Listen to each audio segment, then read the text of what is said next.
सूरजपुर जिले के ब्लॉक मुख्यालय ओड़गी अंतर्गत सोहार गांव में पुलिया निर्माण कार्य को निर्धारित स्थान से हटाकर अन्यत्र किए जाने से नाराज राष्ट्रपति के दत्तक पुत्र कहे जाने वाले पंडो जनजाति के लोग अपने हक और अधिकारों की लड़ाई को लेकर पिछले एक सप्ताह से धरना प्रदर्शन पर डटे हुए हैं।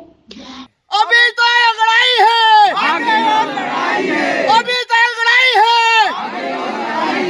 आप लोगों के साथ हमको भले भी बलिदान देना पड़े और गोली खाना पड़े, मैं गढ़ में वादा करता हूँ जब तक चालू नहीं होगा हमको यहाँ पर पैदल भी जाना पड़े सूरजपुर से बीजापुर, उसके लिए आपको हक अधिकार के लिए हम लड़ेंगे।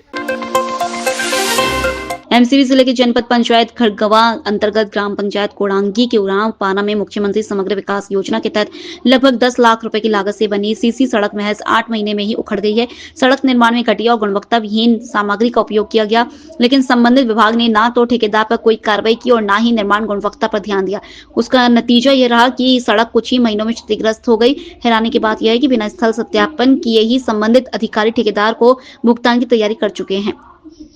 सड़क देखिए पूरा उखड़ रहा है, कुछ इसमें बंधाई है, इसमें सीमेंट ठीक से डाले भी नहीं है और गिट्टी भी सही है सब। सारे 8 महीना लगभग हो रहा है और गिट्टी निकल निकल के उखाड़ के फेंका रहा है। अब खुरी दिख रहा है सामने। ये सड़क के बनाई तो हम बहुत बोल देखें कि गिट्टी गिट्टी आते मसाला, इसमें सीमेंट कमी है, रेते रेता बिल्कुल आते तो बोल देखें तो ठेकेदार बोला था कि इससे ज़्यादा कितना डालेंगे, तो ज़्यादा नहीं डाले और देखे पानी भी नहीं पटाए हैं इसमें, एक दिन भी पानी का रिपेयरिंग नहीं हुआ है। क्योंकि ये मामला आपके माध्यम से अभी संज्ञान में आया हुआ है, इसकी एक जांच करवाकर जो रिपोर्ट हम उच्च अधिकारियों को भेज देंगे और संबंधित में अगर ये मामला सही पाया जाता है तो जो संबंधित है उसके ऊपर कार्रवाई भी की जाएगी।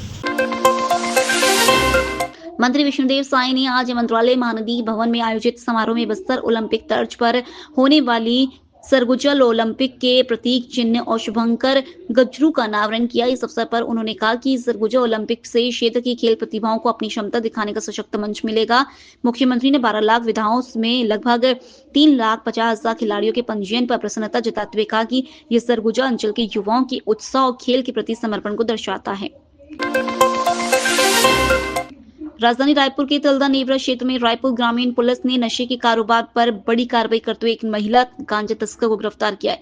सरप्राइज चेकिंग के दौरान आरोपी के घर से भारी मात्रा में मादक पदार्थ और नकदी बरामद की गई। पुलिस ने आरोपी मधु मिश्रा के कब्जे से 73 किलो गांजा, 790 प्रतिबंधित नशीली गोलियां, एक चाकू, मोबाइल फोन और 1,87,000 रुपए नकद जब्त किए। लगभग 73 किलो गांजा, 790 टेबलेट्स और 1 लाख से ऊपर 1,73,000 के लगभग नकदी रकम बरामद की है। 3 चाकू बरामद किए हैं। मधु मिश्रा नाम की महिला है जिसके बारे में सूचना मिलने पर तत्काल कार्रवाई करके जब्ती करके 41/2026 20B और 22C NDPS act 25-27 arms act की कार्रवाई की गई है। कांग्रेस को भारत माता की जय बोलने में तकलीफ होने संबंधी पुरंदर मिश्रा के बयान पर छत्तीसगढ़ कांग्रेस अध्यक्ष दीपक बेज ने पलटवार किया है। उन्होंने कहा कि बीजेपी के पास अब कोई ठोस मुद्दा नहीं बचा, इसलिए कभी वंदे मातरम तो कभी भारत माता की जय को लेकर राजनीति की जा रही है। दीपक बेज ने कहा कि अगर सरकार को वाकई चिंता है तो वो किसानों, बेरोजगार युवाओं, धरने पर बैठे रसोइयों और प्रदेश के करीब 5 लाख संविदा कर्मचारियों की समस्याओं पर ध्यान दे। देखिए, भारतीय जनता पार्टी के पास कोई मुद्दा नहीं है तो कभी वंदे मातरम ला लेंगे, कभी भारत माता की जय ला लेंगे, कभी तो और क्या ला लेंगे। बोले सरकार को किसानों की चिंता करना चाहिए, सरकार को किसानों की चिंता करना चाहिए, सरकार को छत्तीसगढ़ के बेरोजगारों की चिंता करना चाहिए, सरकार को जो धरने में बैठे हैं रसोइयों की उनकी चिंता करना चाहिए। 4.5 से 5 लाख जो संविदा कर्मचारी वादा करके आए थे मोदी गारंटी के नाम से, उनकी चिंता करना चाहिए। जो डीएड वाले कर्मचारी बैठे उनकी चिंता करना चाहिए।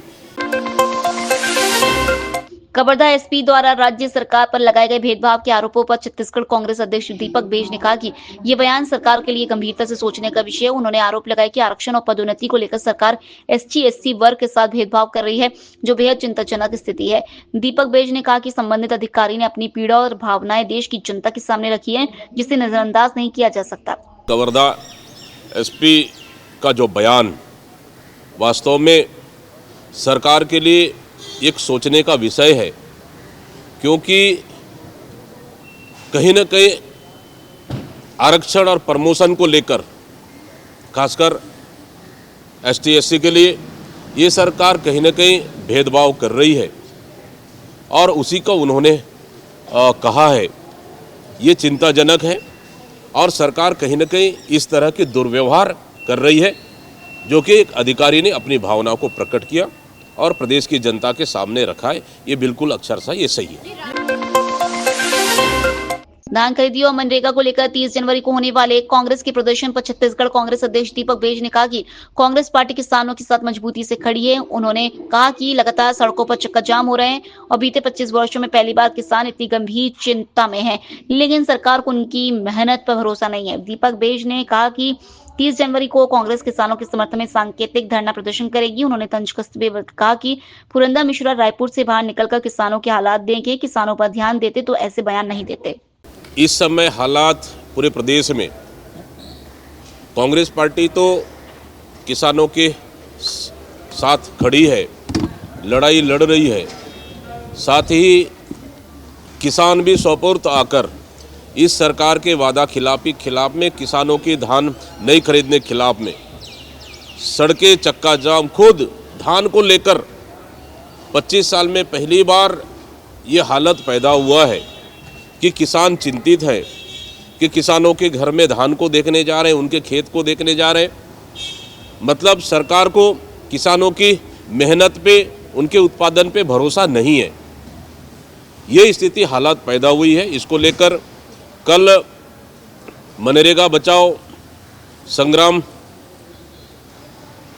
को लेकर भी एक दिवसीय धरना प्रदर्शन आयोजन कर मनरेगा को बचाने के लिए पूरे प्रदेश के सभी 307 ब्लॉकों में धरना दिया जाएगा।